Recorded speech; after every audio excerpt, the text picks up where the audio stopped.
Eh, Baiklah. Assalamualaikum, semua boleh dengar ke?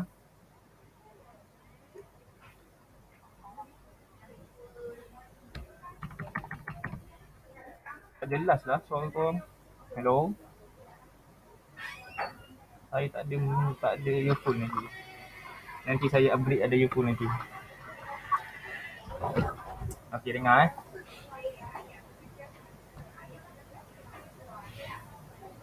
Okay, Assalamualaikum dan selamat tengah hari ya. Tengah hari lah. Jadi sebelum kita mula kelas, saya teringin untuk tengok pelajar-pelajar saya. Boleh ke saya nak minta kamu buka kamera at least for 2 minit? Boleh? Boleh eh? Saya tak dengar jawapan tak boleh.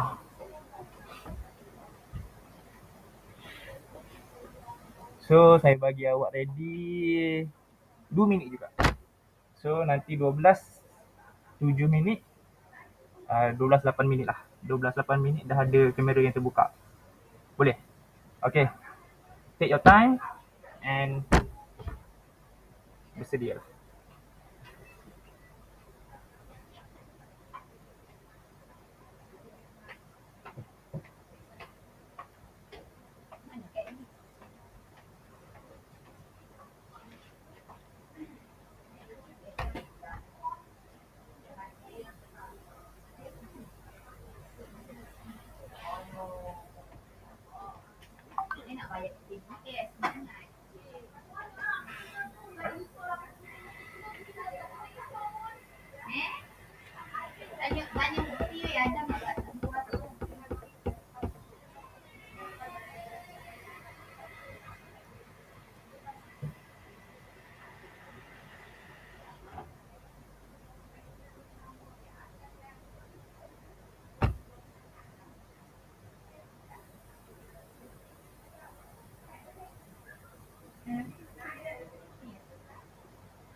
Alright, seminit lagi. Masih lagi tiada mana-mana kamera yang terbuka eh. Tak apa, saya tunggu 8 minit. Awak ada seminit lagi untuk bersiap.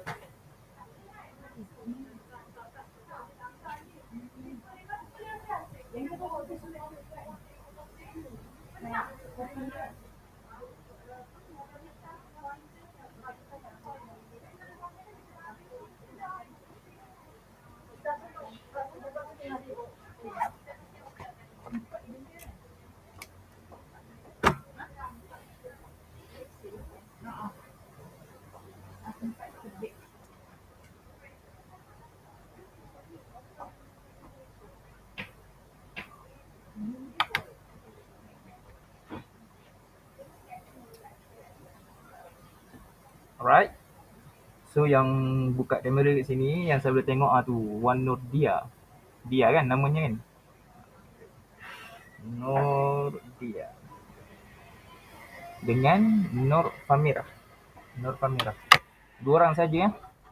Hanya dua orang saja kelas kita. Lagi 10 kan? Lagi 10 orang tak dapat buka kamera ya. Tu ada seorang lagi. Tasking.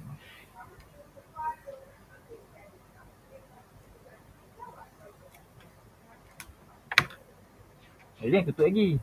12-11 awak tutup. 12-11 awak tutup. Boleh tutup kamera. Kita tunggu, ada lagi ni yang nak buka kamera ni. Tengah bersiap je.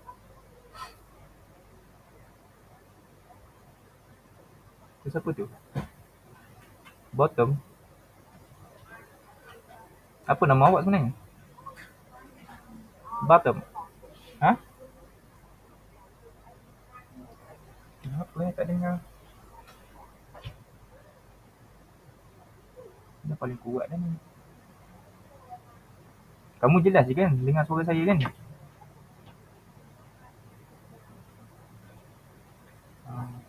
Tapi saya tak jelas lah suara awak.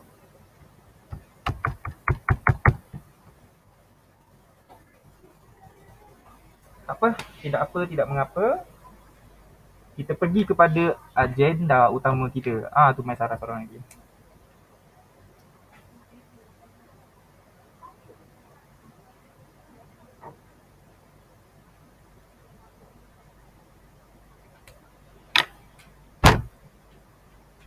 Okay, kita pergi kepada agenda kita pada hari ni. Apa yang kita nak buat hari ni? Tak lain dan tak bukan, kita nak belajar lah. Kita nak belajar. Tapi belajar apa? Belajar sejarah. Saya kenalkan diri saya. Okay, kita start balik. Assalamualaikum dan selamat tengah hari. Pertama kali saya kenalkan diri saya dulu. Nama penuh Muhammad Nur Ikmal bin Ismail. Kamu boleh panggil saya Mr. Mal. Mudah. Double M. Jadi beradanya saya di SMK Bandar Seri Permaisuri ni tak lama dan bukan juga kejap. Paruh semester. 3 bulan lah, 3 bulan. Saya akan ambil alih kelas awak dan kelas 4. Apa yang satu lagi saya lupa. Nanti saya tengok balik. Salah satunya kelas awak lah. Okay. Saya dah kenalkan diri saya. Saya nak antara kamu, ni lah ketua kelas. Siapa ketua kelas ini? Saya nak tengok ketua kelas lah. Ketua kelas dulu. Barulah anak-anak buah dia. Mana satu Nurul Hidayah ke? Try push your hands up. Push your hands up. Siapa ketua kelas ni? Cepat, kita nak belajar ni. Hari ni topik menarik ni. Sejarah kerajaan kita dulu ni. Apa, Mai?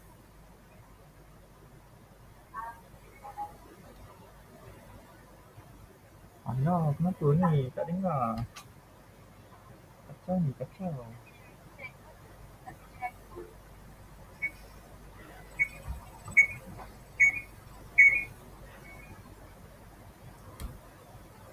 Belum pilih lagi.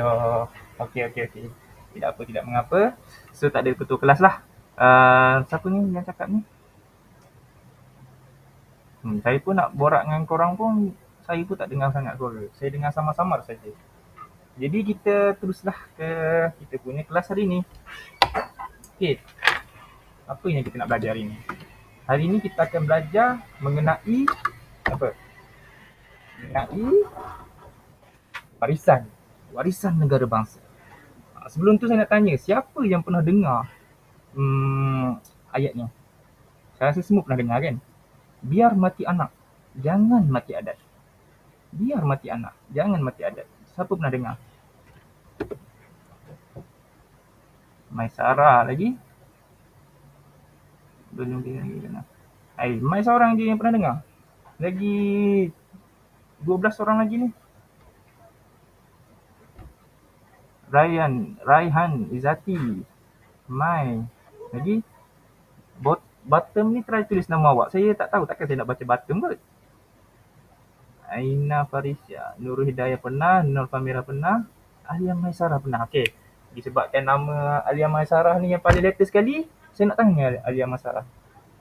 Alia Maisarah, apa yang kamu faham tentang biar mati anak, jangan mati adat?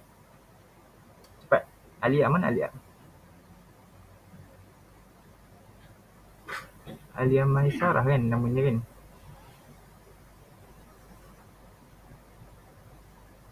Apa yang kamu faham tentang biar mati anak, jangan mati adat? Kenapa kita sanggup anak mati, tapi tak boleh adatnya mati? Kenapa? Kenapa macam tu? Utamakan adat. Utamakan adat. Boleh? Lagi? Saya nak tengok adat perkauman. Adat perkauman. Nanti kita pergi lagi dalam. Apa maksud adat perkauman tu? Nanti saya tanya awak lagi. Nanti kelas bersumuka lah. Okay, nak dengar Aliadah Famirah, Nur Famirah. Apa yang awak faham tentang adat biar mati anak jangan mati adat? Kalau kamu sanggup tak anak kamu mati asalkan adat tu hidup lagi? Boleh ke macam tu? Mana tadi? Nur Famirah. Apa yang kamu faham tentang biar mati anak?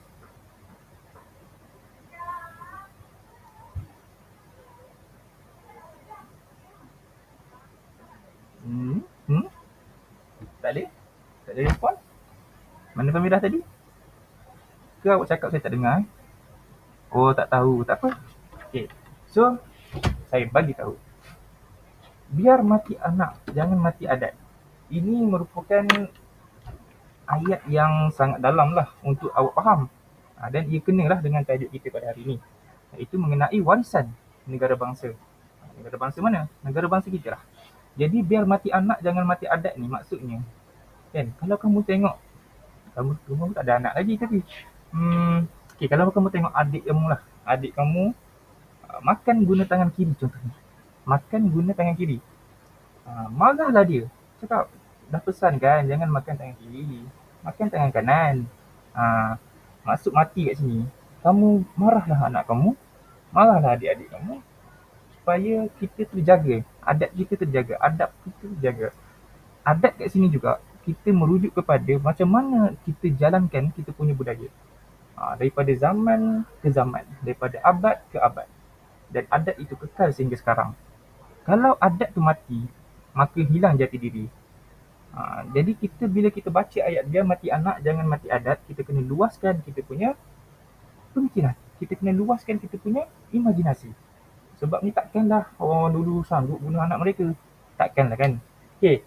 Jadi jangan mati adat dan melalui cara inilah kita belajar sejarah.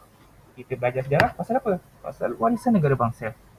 Selamat datang ke bab 1, warisan negara bangsa. Apa yang dimaksudkan dengan warisan negara bangsa? Jom. Dalam bab ini, dalam bab warisan negara bangsa ni, kamu akan belajar 4 perkara. 4 elemen penting. Iaitu yang pertama mengenai latar belakang negara bangsa sebelum kedatangan barat. Nanti saya nak tanya, negara barat, kedatangan barat tu, barat apa yang barat? Jadi yang kedua ni kita akan belajar mengenai ciri-ciri negara bangsa Kesultanan Melayu Melaka. Yang ni paling famous. Kita kena tahu tau. Dulu kita ada satu kerajaan, satu kesultanan yang besar, yang hebat, yang kaya, yang terkenal lah menjadi sebuah pelabuhan interport dan sebagainya. Nanti kita pergi lebih dalam. Yang ketiganya, apa yang kamu belajar dalam warisan negara bangsa ni ialah tentang keunggulan sistem pentadbiran dan undang-undang. Bukan kita nak memuji negara bangsa kita, tetapi itulah kenyataan. Keunggulan sistem pentadbiran. Sistem pentadbiran kita amalkan sejak zaman dulu lagi sehinggalah sekarang. Dan undang-undang. Undang-undang ni bukan benda yang senang untuk awak terbitkan. Lagi nak buku kan. Nanti kita belajar macam mana kerajaan dulu boleh bentukkan satu undang-undang. Bukan satu tapi dua. Nanti kita tengok. Yang keempatnya adalah kamu akan belajar mengenai peranan pemerintah dan rakyat. Ini paling penting. Sebabnya ini dipanggil social contract lah. Bila ada pemerintah, mesti ada rakyat. Bila ada rakyat, mestilah ada pemerintah. Jadi masing-masing memainkan peranan masing-masing. Dia tak boleh kerajaan saja main peranan dia. Rakyat buat hal masing-masing tak boleh. Rakyat juga tak boleh buat peranan rakyat saja. Kerajaan buat hal dia tak boleh juga. So, kerajaan dan rakyat masing-masing memainkan peranan. Boleh? Okey. Itu 4 benda, 4 elemen yang awak akan belajar dalam warisan negara bangsa. Untuk hari ini, kita fokus 1 dan 2 dulu. Mengenai latar belakang negara bangsa sebelum kedatangan barat dan ciri-ciri negara bangsa. Kesultanan Melayu Melaka. Banggalah dengan kerajaan terdahulu. Sebab apa? Kita datang daripada yang dahulu. Kita datang daripada yang saya lupa lah ayat tu. Kita datang daripada yang terdahulu untuk masa harapan. Sebab nanti kita ni juga dikenang oleh cucu-cucu kita nanti. Kalau kita buat biasa-biasa, dikenang biasa-biasa. Kalau kita buat hebat-hebat, luar biasa, kita akan dikenang luar biasa. Okey, begitulah kira-kira. So, Apa lagi? Kita pergi kepada ciri negara bangsa kerajaan alam Melayu. Ciri negara bangsa kerajaan alam Melayu. Okay, bila saya sebut alam Melayu, kamu kena faham ia merujuk kepada kita punya semenanjung tanah Melayu dan juga samudra sebelah sini, dan dia merujuk kepada wilayah Nusantara. Itu alam Melayu. Okey, boleh Okay, saya dah cakap banyak. Kamu pula. Saya nak tanya sikit tentang okey. Saya tak nampak nama. Maisarah Sofia. Yang paling atas ni. Saya nak tanyalah. Bila kita sebut tentang kedatangan barat, beri saya satu contoh. Negara apa?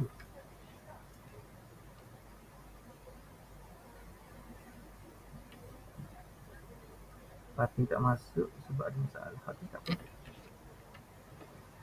British. Okey, mantap. Siapa lagi? Ni. Alisha. Alisha. Saya dah sebut nama betul ni. Alisha, mana Alisha? Berikan saya satu lagi contoh. Barat. Negara barat ni. Tadi Mai dah bagi British. Kamu nak bagi apa? Satu je lagi. Yang pernah datang ke negara kita, yang pernah menjajah negara kita. Kamu tahu tak apa? Sebab siapa tadi? Alisha.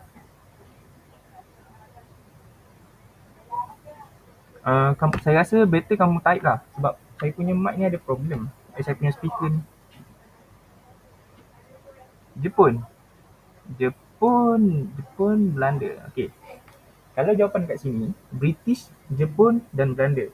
Yang betulnya adalah British dan Belanda saja. Jepun dia bukan bukan barat Walaupun dia pernah menjajah kita. Portugis betul. Portugis pun betul. Portugis pun barat. Tapi kecuali Jepun Alia Maisara bukan Jepun. Jepun tu dia timur. Jepun nanti kita belajar nanti bab hujung nanti. Mana negara kita nak melawan Jepun. Macam mana negara kita ni berusaha untuk singkirkan Jepun. Nanti kita belajar itu. Okay, sekarang kita pergi pada negara barat. Tapi kita kena tahu dulu macam mana kita punya kerajaan dulu sebelum datangnya British, sebelum datangnya Belanda, sebelum datangnya Portugis. Okay. Kita pergi yang pertama, iaitu raja. Dalam negara bangsa kerajaan alam Melayu pada masa itu, kita ada raja. Okay. Raja ni, dia menjadi tonggak utama kerajaan, tahu tak? Kalau dalam sistem pentadbiran tu, kan, kamu bisa tengok kan yang segitiga tu, piramid. Yang paling atas sekali tu adalah raja. Itulah tonggak kepada kerajaan. Dia ni, raja ni, dia dapat ketaatan daripada rakyat dia. Dia dapat kepercayaan. Jadi semua rakyat akan menghormati raja, iaitu ketua mereka. Tak dapat tidak, itulah ketua mereka. Okey. Jadi selain pada raja, kita ada undang-undang. Untuk apa undang-undang? Undang-undang ni bukan saja dibuat. Dia dibuat untuk kita mengawal kerajaan kita. Untuk kita berhati-hati, untuk kita mengelak daripada berlakunya benda-benda yang kita tak tahu. Benda-benda seperti kecurian, benda-benda seperti pembunuhan. So itu penting undang-undang. Tapi macam mana kerajaan dulu dia boleh buat? Macam mana kerajaan dulu dia boleh susun? Undang-undangnya ni macam ni, undang-undang ni macam ni. Kalau kat laut macam ni, dia tak sama yang kat darat. Undang-undang kat laut mana sama kat darat? Undang-undang kat darat pun tak sama yang kat laut. Nanti kita belajar macam mana dia boleh susun macam tu. Yang ketiganya, ciri-ciri negara bangsa kerajaan alam Melayu yang ketiga ialah wilayah pengaruh. Kita dah ada raja, kita dah ada undang-undang. Kena ada satu lagi, wilayah pengaruh. Kalau tak ada wilayah pengaruh, kita raja untuk siapa? Kita undang-undang untuk siapa? Di mana? Bukan untuk siapa, di mana kan? Jadi kawasan wilayah pengaruh ni adalah kawasan yang rakyat memperakui pemerintahan seorang raja. Jadi dalam sebuah kerajaan, so kita dah tahu kan, ada raja, ada undang-undang dan juga ada wilayah pengaruh. Wilayah pengaruh ni tak ada salah kalau macam contohlah saya bagi kerajaan Funan misalnya. Kerajaan Funan ni kan, dia wilayah pengaruh dia sangat luas. Sangat luas. Dia merangkumi daripada Sungai Mekong. Sungai Mekong ni dia Vietnam atas lagi. Hinggalah Teluk Camrang, selatan Myanmar dan segenting Kerak. Ada area-area utara sana. Tu kerajaan Funan. Kita ada banyak lagi tau kerajaan alam Melayu ni. Daripada Funan kita ada kerajaan Sriwijaya. Kalau kita pergi yang sebelum-sebelum tu lagi, kita ada lagi Majapahit, kita ada lagi kerajaan Pampan, kita ada lagi kerajaan Tantan, kita ada Citu. Banyak. Kita ni walaupun tahun itu kan tahun 2022. Dia dah 2000 dah tahun berlalu sebelum ni. Itu yang masih kan, yang hijrah lagi lama lagi. Terbalik. Tak apalah. Tapi masa itu, sebelum masa itu pun dah ada dah. Maksudnya dunia ni dah lama dah tua dah. Kita ni dah hujung dah pun. Jadi apa yang keempat ni, ciri negara bangsa kerajaan alam Melayu yang keempat ialah kenalah ada rakyat. Kita dah ada raja, dah ada undang-undang, dah ada tempat nak menjajah haruan, dah ada wilayah pengaruh. Tapi tak ada rakyat. Tak boleh juga. So kita kena ada rakyat. Jadi rakyat ni ialah penduduk di sebuah wilayah yang setia kepada raja. Kalau rakyat tu tak setia pada raja, kalau rakyat tu tidak memperakui rajanya, adakah dikira rakyat? Adakah ia dikira rakyat? Itu persoalan yang saya akan tinggalkan awak untuk saya nak dengar jawapan untuk kelas seterusnya. Saya nak kamu saling tulis persoalan pada hari ini. Adakah kalau rakyat itu dia tidak memperakui raja ataupun dia tidak taat kepada rajanya, adakah dia dikira rakyat? Itu persoalan yang saya tinggalkan untuk saya dengar jawapan pada kelas seterusnya. Boleh? Saya nak tengok respon. Boleh? Boleh tak? Tak, cikgu. Boleh. Okey. Saya tak dengar. Kalau buka mic, saya lagi suka buka mic, tapi masalahnya speaker saya ni tak dengar.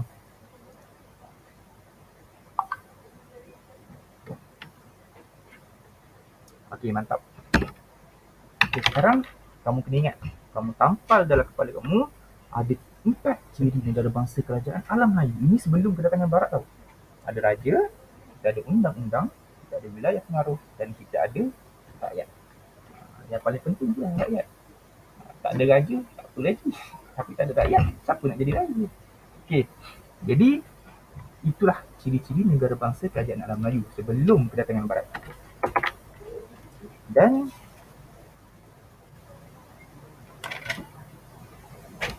yang ni saya silap. Sekejap saya baiki dulu.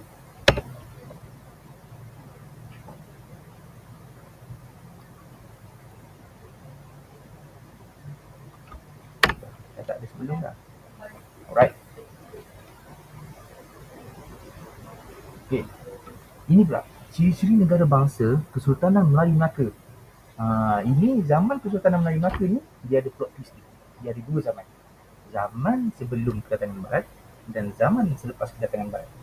Tapi selepas zaman kedatangan barat tu kita kaci dah sikit. Kita dah ada kerajaan Johor Riau, kita dah ada pecah dah. Kerajaan Melaka dah lari ke Johor semua. Itu lagi complicated. Nanti kita pergi lebih jauh. Tapi yang ni kita pergi kepada asas dia dulu. Kalau tadi ada 4, betul tak? Tadi ada 4. Ada raja, ada undang-undang, ada wilayah takluk dan juga ada rakyat. Kat sini kita ada ciri-ciri negara bangsa Kesultanan Melayu Melaka atau kita sebut KMM. Lepas ni kalau saya sebut KMM tu, kamu jangan fikir jauh-jauh. Bukan kilometer marhalah tu, bukan. KMM tu ialah Kesultanan Melayu Melaka. Lepas ni kalau saya sebut Kesultanan Melayu Melaka, saya sebut KMM saja. Jadi apakah ciri negara bangsa KMM ni? Yang pertamanya mestilah ada kerajaan. Iaitu diketuai oleh Sultan yang menjadi pemerintah tertinggi. Macam tadi kan. Dan dibantu oleh bendahara, Laksamana, Temenggung dan Pengulu Bendahara. Jap. Kenapa Sultan? Tadi raja. Yang ni raja kan? Kenapa yang ni Sultan? Terus dia beritahu saya. Saya pun dah pening.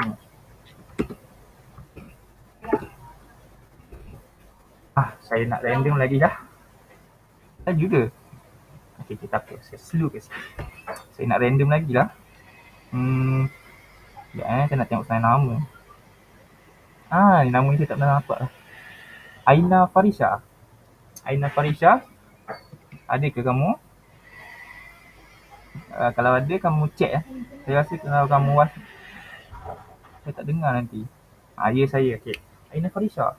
Kenapa tadi dalam nota yang slide yang page ni dia tulis Sultan menjadi pemerintah. Tapi yang ni raja.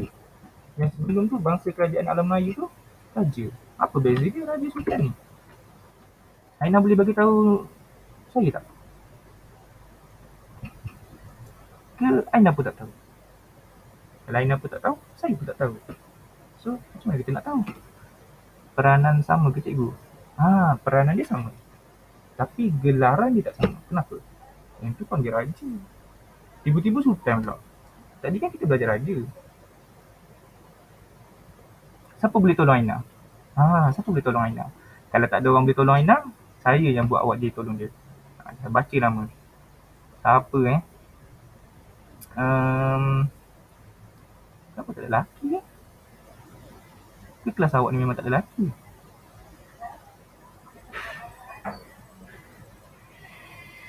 Tak ada.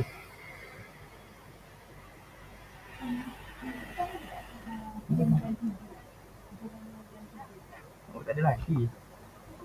Kelas ni untuk perempuan je. Oh. Patut saya cari je lelaki. Apa nak tolong ni? Kalau macam tu ni. Vaishini. Vaishini. Maaf kalau saya salah sebut. Tapi, boleh tak kamu tolong Aina? Aina pun dah pening dah tu. Kejap sultan, kejap raja. Mana satu ni? Ada ke? Vaishini.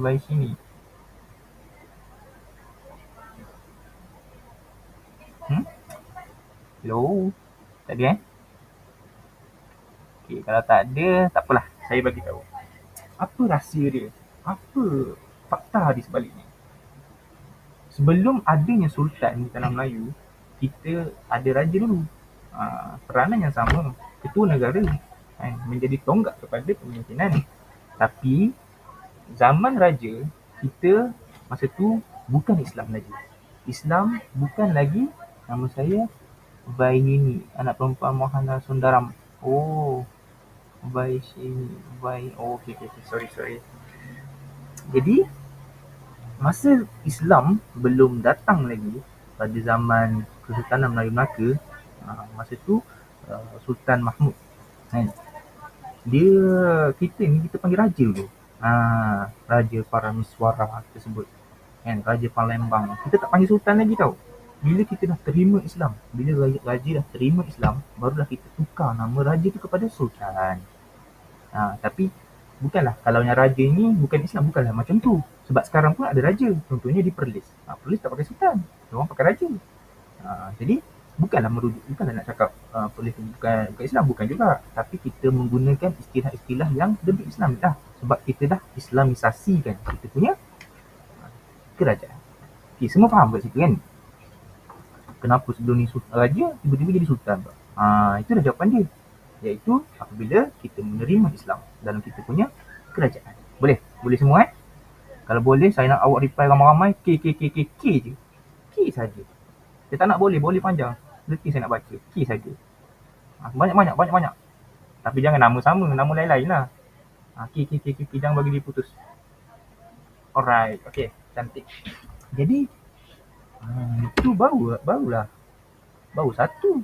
Baru kerajaan. Kita pergi pada ciri yang kedua, iaitu kita kena ada juga rakyat. Dah ada raja, dah ada kerajaan, mesti ada rakyat. Jadi rakyat ni apa? Macam tadi juga, seluruh penduduk dalam sesebuah wilayah yang terikat dengan undang-undang dan mengakui kekuasaan sultan. Itu definisi rakyat untuk kita faham ciri negara bangsa Kesultanan Melayu Melaka KMM ni. Okey, dah ada kerajaan, dah ada rakyat. Kita kena ada ikatan antara dua tu. Kalau ada raja, ada rakyat, tapi masing-masing buat hal masing-masing, tak jalan, tak maju negara, tak boleh. So kita kena ada apa? Kita kena ada kedaulatan. Kedaulatan ni untuk apa? Untuk kita ni bebas menentukan nasib negara kita. Rakyat bebas untuk buat apa ni? Buat jalani hidup harian lah. Kerajaan pun bebas untuk mengatur mengatur sistem, mengatur undang-undang. Itu masuk kedaulatan. Jadi kedaulatan ni bebas daripada campur tangan kuasa asing. Tak kisahlah kuasa asing barat ke, timur ke kan, Belanda ke, Jepun ke, tak kisah. Tapi kita ni bebas daripada kuasa asing. Kita ni tak terikat. Bukan kata kalau kita nak buat macam ni, contohnya. Kalau saya ni rakyat biasa, saya nak meniaga lah, saya nak menjadi nelayan, saya nak jual ikan. Contohnya kan. Tapi tiba-tiba British datang. British cakap, tak boleh. Orang kat area Selangor ni tak boleh turun jadi nelayan. Tak dibenarkan. Itu merupakan campur tangan. Padahal dia bukan orang kita. Dia orang luar. Itu maksud campur tangan. Jadi, ciri KMM ni, kita ni ada kedaulatan. Kita bebas daripada kuasa asing. Kita ni boleh buat keputusan kita sendiri. Menjadi hak mutlak sultan untuk mengawal rakyat dan wilayahnya. Wilayah takluk ni lah. Okey, itu yang ketiga. Kita pergi ke keempat. Iaitu wilayah pengaruh. Macam tadi kan. Okey. Wilayah pengaruh ni dia merangkumi keseluruhan semenanjung tanah Melayu. KMM ni luas juga tau. Ni seluruh tanah Melayu ni tak cukup lagi. Tak cukup tanah Melayu saja. Kita ada pula di pantai timur samudra di sebelah tepi ni. Kalau kamu ada buku teks, kamu boleh tengok yang sebelah tepi ni. Yang sebelah di Indonesia. Kalau saya angkat pun nampak kan. Saya pun masalah lah tak provide peta kat sini kan. Apa nanti kamu tengoklah buku teks. Semua dah ada buku teks ke? Tak ada lagi kan? Bukan semua ada buku teks kan? Kalau tak ada, belum. Belum. Dan macam tu saya cuba juga untuk tunjuk awak. Okey. Ni buku teks. Okey. Kamu nampak tak ni? Yang merah ni. Ini Malaysia sekarang tau. Ini tanah Melayu sekarang. Lepas tu kita ada lagi kerajaan KMM ni, dia sampai kat Indonesia ni tau. Ni Jawa, Aceh semua ni kat sini. Aceh sini kan. Aceh tak semua Aceh lah. Okey. Tapi Pasai semua tu kena. Okey. Itu nak cakap luas tak luas. Bukan luas yang jadi kita punya ukuran, tapi peranan tanah ni. Bila kita dah ada tanah sebesar tu, dah menjadi perantara kepada Selat Melaka. Takkan hebat kita masa tu? Takkan tak hebat. Ini semua ni kapal ni yang saya beritahu awak satu fakta kan. Ini awak nampak ni. Ini kan celah ni kan. Ini kan celah-celah ni kan. Kan dia duduk macam ni kan. Celah ni kan ada selat ni. Laut ni celah ni kan. Awak tahu tak sini kapal lalu banyak ni. Banyak kapal lalu kat sini. Kapal nak pergi mana? Dari mana? Ni kapal daripada Eropah nak pergi berdagang dengan China. Diorang akan lalu sini tau. Diorang akan lalu tengah-tengah ni. Kita dah jaga area ni. Contohnya lah, awak tengok di Tarik Merum Mahawangsa. Ingat tak yang apa ni, raja England tu dia nak kahwin dengan pemaisuri kat China tu. Kan diorang jumpa kat Goa. Diorang kan lalu kat tanah Melayu ni. Itu membuktikan kita punya kerajaan dulu kan, tak tahu. Kapal-kapal lalu tak lalu saja. Mana boleh lalu saja, mesti berhenti dulu. Diorang akan berhenti, sebab tu kita dipanggil interport, persinggahan. Kita berhenti, macam check-in lah. Rehat dulu kat situ ke. Ataupun kalau nak berdagang, diorang akan letak barang kat situ dulu. Takkan nak bawa semua kan. Daripada Eropah tu diorang bawa, letak segi kumpul-kumpul untuk diorang berdagang dengan timur sana, dengan China sana. Jadi hebat tak? Hebat. Okey. Itu kita punya wilayah pengaruh.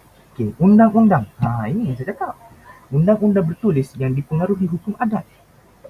Hukum adat tempatan dan juga agama Islam. Dua benda ni mempengaruhi kita punya undang-undang tu. Yang pertama hukum adat kita dan juga agama Islam.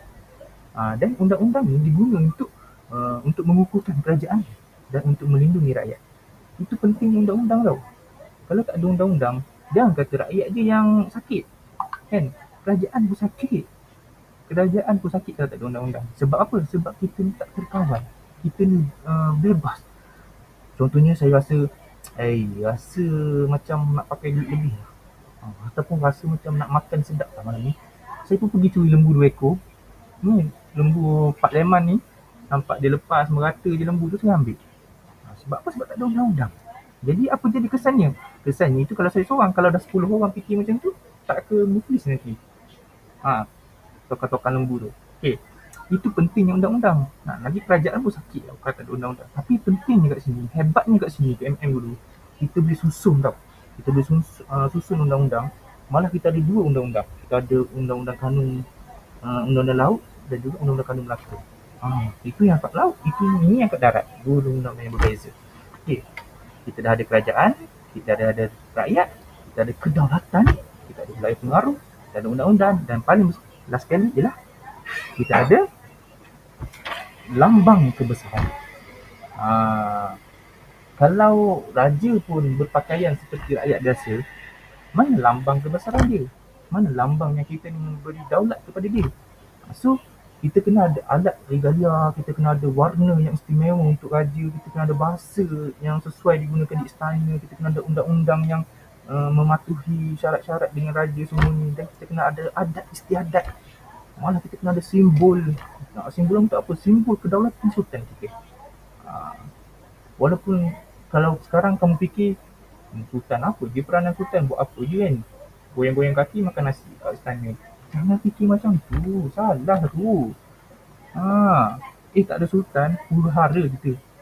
Betul saya cakap, tak ada sultan, huru hara negara kita. Ah, Beri saya satu contoh negara mana yang tak ada raja tapi aman dia. Banyak kan? Banyak kan? Banyak. So, macam mana saya nak buktikan yang kalau tak ada raja huru hara? Macam mana saya nak buktikan? Okey, dua persoalan yang saya tinggal tahu. Untuk saya dengar minggu depan. Dua Yang pertama tadi apa? Saya tanya, apa salin tadi? Yang pertama tadi apa persoalan saya yang pertama tadi?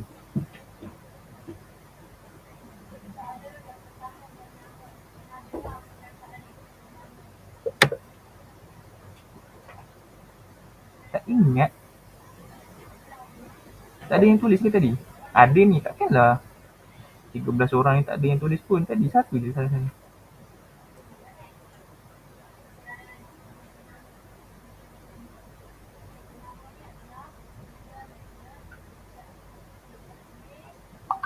Tempat nak salin. Dekat Mas sebab tak dengar sangat lah cikgu. Mana boleh. COVID.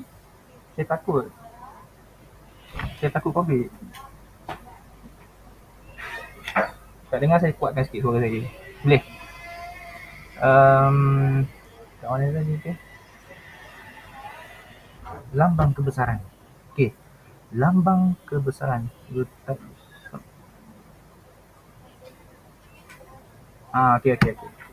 Jadi saya hantar lagu.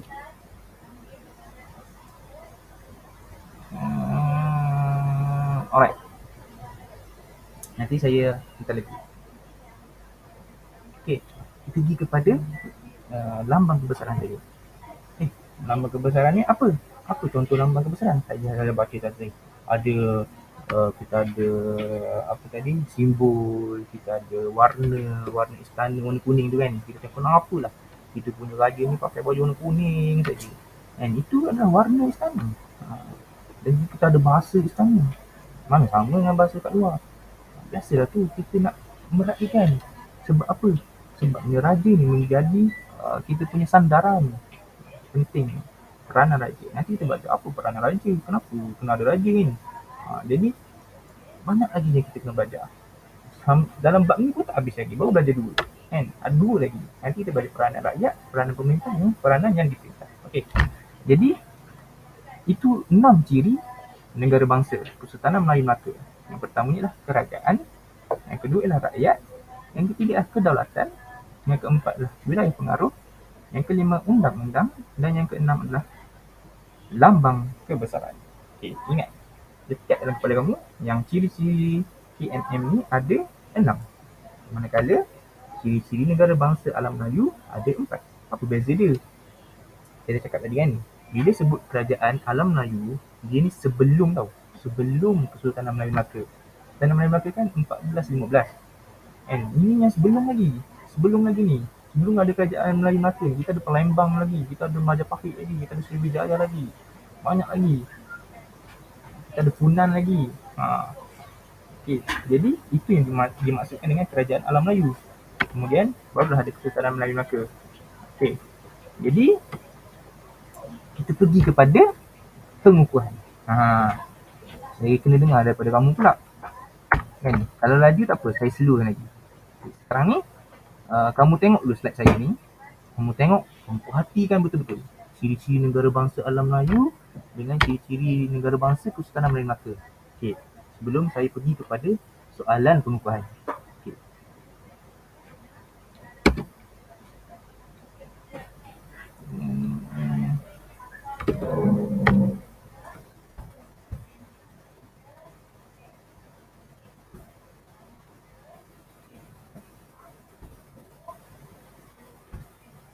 Okey, baiklah.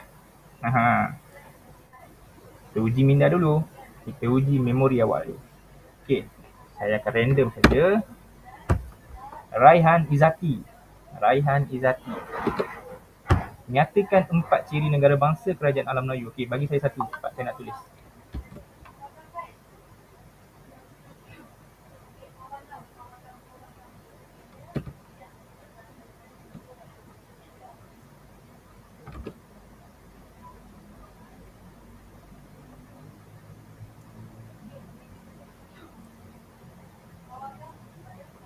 Alright. Mana yang tadi? Siapa nama saya sebut tadi Izzati. Saya ingat Izzati belakang tu. Depan saya lupa pun. Mana Izzati ni?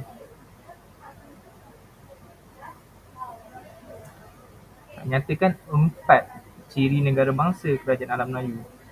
Ini alam Melayu tau. Saya nak satu je. Bagi satu dulu. Nanti 3 lagi kita minta orang lain pula. Okey. Raihan Izzati. Bagi saya salah satu contoh. 4 ciri tadi kan. Nak satu saja. Satu ciri negara bangsa kerajaan alam Melayu. Ini alam Melayu tau. Bukan yang KMM tadi. Apa Zati?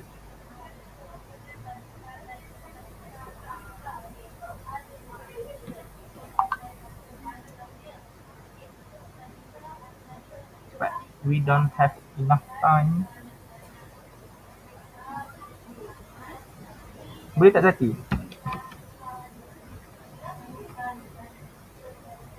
Saya tolong boleh? Boleh? Tak ada masalah. Cepat mai. Nak satu saja. Raja. Dia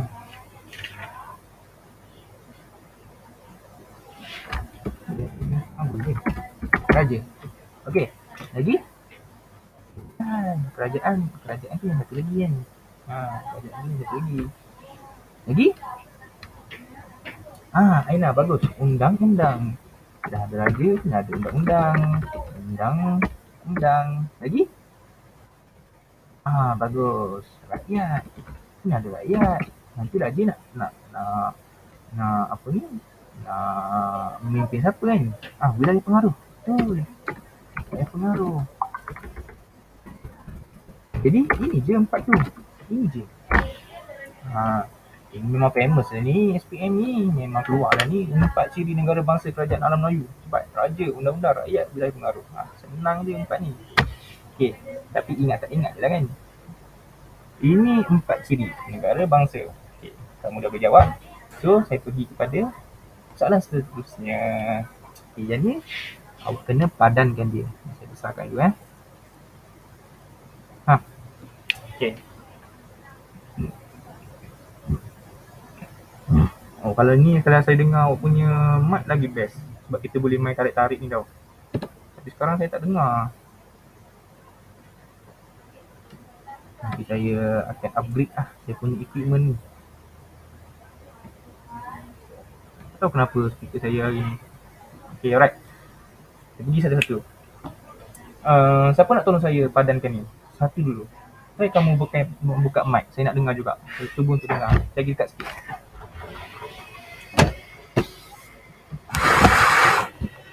Alright.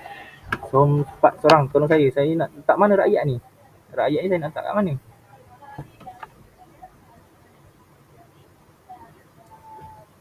Tak dengar lah.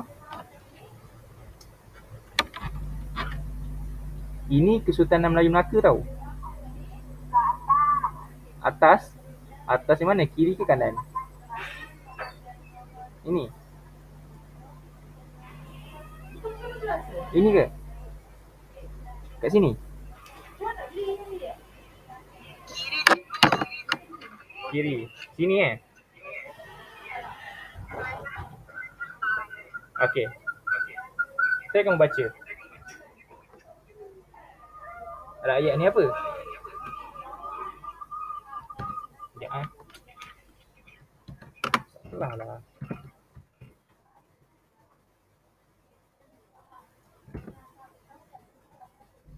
Alright. Hello? Dengar tak? Okey, mantap. Mantap lah. Ini baru jelas. Saya baru jelas tau dengan suara korang. Okey.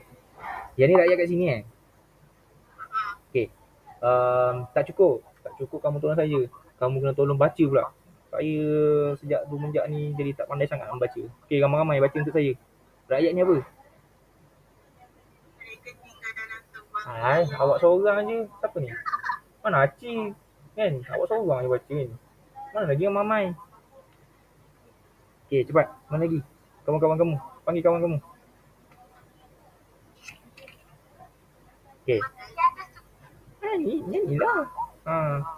Okey. Saya kira 1, 2, 3. Mereka tinggal dalam sebuah wilayah yang terikat dalam undang-undang dan mengakui kekuasaan sultan sebagai pemimpinan mereka. Itu yang dimaksudkan dengan rakyat. Okey. Itulah rakyat.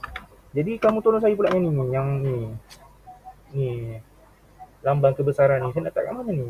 Atas ke, bawah ke, kiri ke, kanan ke? Saya dah mula pening ni.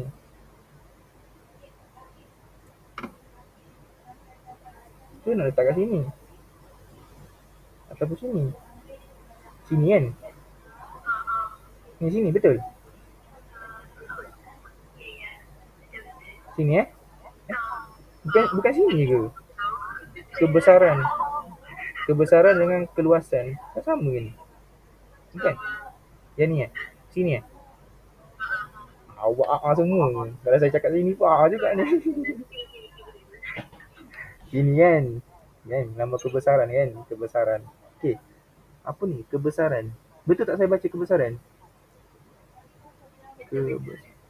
Tak betul ni. Saya baca. Kalau saya salah sebutnya. Ramai-ramai baca. 1, 2, 3.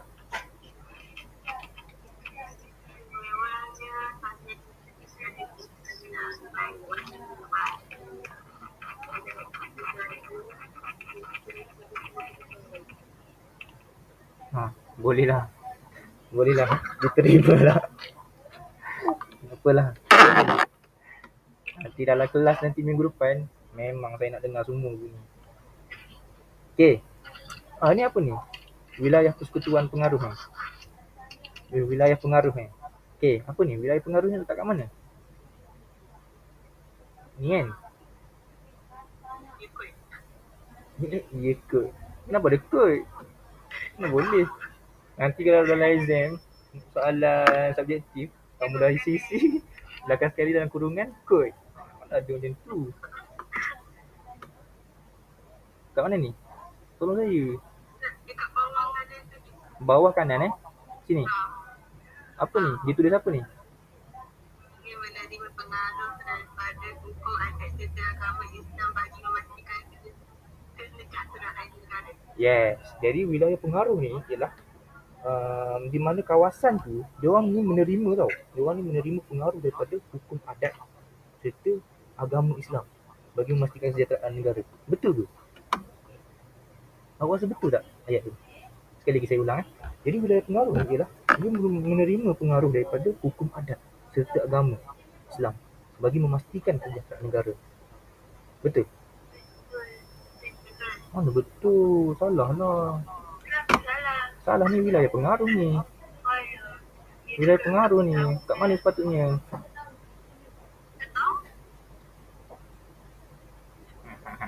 Inilah ni. Kat sini. Awak tak baca pun ni atas ni. Ke dah baca? Cuma tak perasan? Tak perasan. Dah baca kan ni. Kenapa baca ni? Ramai-ramai baca ni.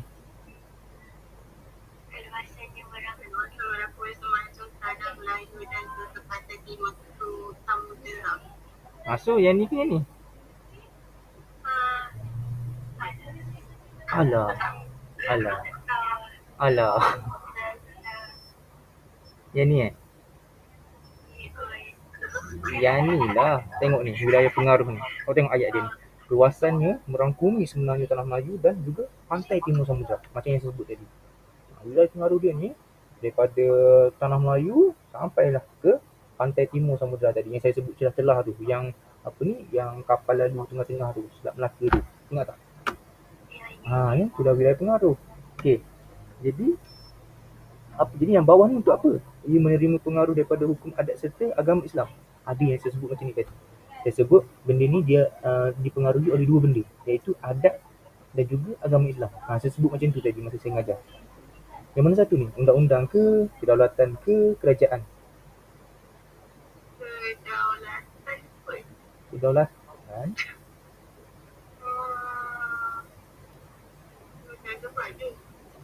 Kedaulatan. Salah. Salah ni. Kerajaan.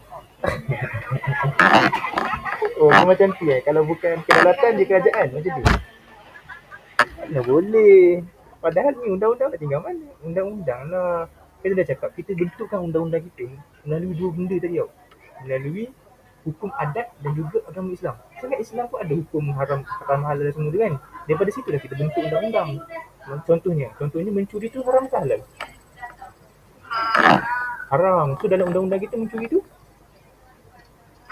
salah lah kan? Itu yang saya maksudkan dengan dia dapat pengaruh daripada agama Islam.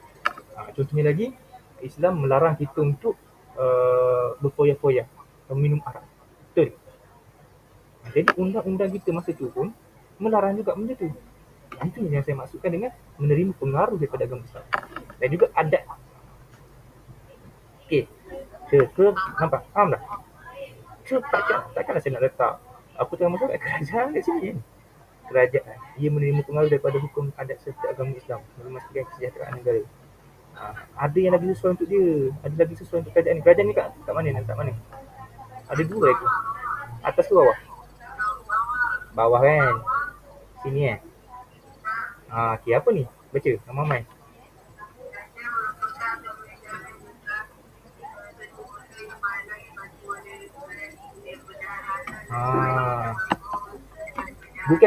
Bukan ke yang kamu sebut tadi, raja, bendahara, laksamana, temenggung, pengguna bendahari, bukan kita semua tu kerajaan ke? Kerajaan lah kan.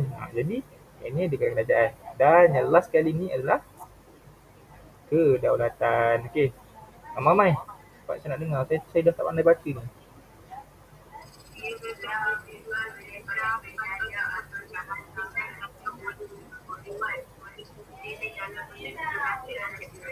Sama tak yang saya ajar tadi? Apa maksud kedaulatan tadi kan? Jadi beginilah susunannya. Dalam Kesultanan Melayu Melaka, kita kena ingat ada 6 ciri dia. Okey, apa 6 ciri tu? Yang pertama rakyat, kita ada wilayah pengaruh, kita ada kerajaan, kita ada undang-undang, kita ada kedaulatan dan juga kita ada lambang kebesaran. Jadi bila adanya 6 elemen ni, bila ada 6 ciri ni, maka boleh kita menggambarkan sebuah Kesultanan Melayu Melaka. Kita gambarkan Kesultanan Melayu Melaka secara luaran lah dulu. Kita tak ke dalam lagi. Nanti kita belajar pula apa nama raja-raja dia, macam mana raja dia boleh terima Islam, macam mana pengaruh dia semakin meluas, macam mana ekonomi Melayu Melaka, macam mana kita boleh luaskan kita punya wilayah takluk. Nanti kita belajar pula nanti. Yang ni, so bila saya sebut Kesultanan Melayu Melaka, bila saya sebut Kesultanan Melayu Melaka, dalam kepala awak kan ada 6 benda ni. Iaitu dia ada rakyat, dia ada wilayah pengaruh, dia ada kerajaan dia macam ni. Kita ada undang-undang dia macam ni. Kita ada kedaulatan, daulat dia tu macam mana. Kita ada lambang kebesaran, macam mana lambang kebesaran tu. Boleh? Okey. Bila saya tanya awak ciri-ciri kerajaan alam Melayu. Okey, kamu nak cakap apa? Apa yang kamu gambarkan kepada kamu? Ciri-ciri kerajaan alam Melayu.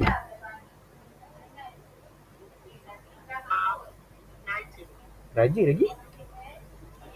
Undang-undang lagi? Wilayah pengaruh dan rakyat. Dia nak sama dengan ni kan. Tapi dia ada banyak lagi. Kalau yang Kesultanan Melayu Melaka ni ada lagi advance 2 lagi. kan. Jadi sebab total semua 6. Jadi tu 4 saja. So hari ni kamu kena ingat 6 campur 4, 10 saja. 10 ciri saja. Untuk kamu lengkapkan bab aku 2 subtopik. Okay. Boleh? Boleh semua? Mantap lah. Jadi, berapa sekarang? Pukul 1, 6. 6, 6, sorry. Okay. Tak ada apa soalan ke? Saya ni asyik bertanya saja. Saya tak menjawab lagi. Kamu tak ada soalan ke? Tak ada. Dia tak ada ke sebab nak balik? Tak ada. Memang tak ada. Memang dah faham dah. Okay. Nanti saya akan forward 2 persoalan yang saya tinggal kat awak tadi. Boleh? Baik. Jadi, kalau tak ada apa-apa dah nak tanya, saya pun dah tak ada apa-apa dah nak cakap. Dah tak ada apa-apa nak jawab lah. Sebab tak ada soalan kan. Jadi, kita akhirkan kelas kita ni dengan tasbih, kafarah dan suratul Al. Boleh?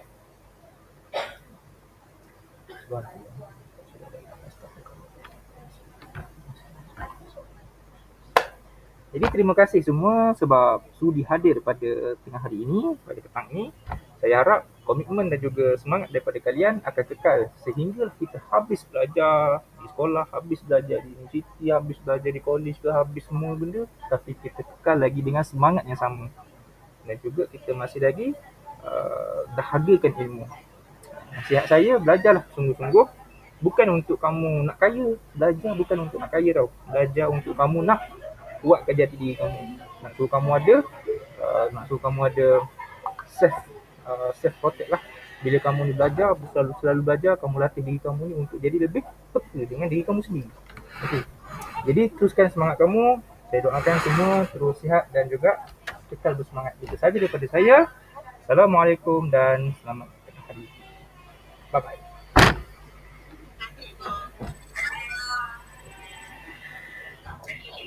Alright.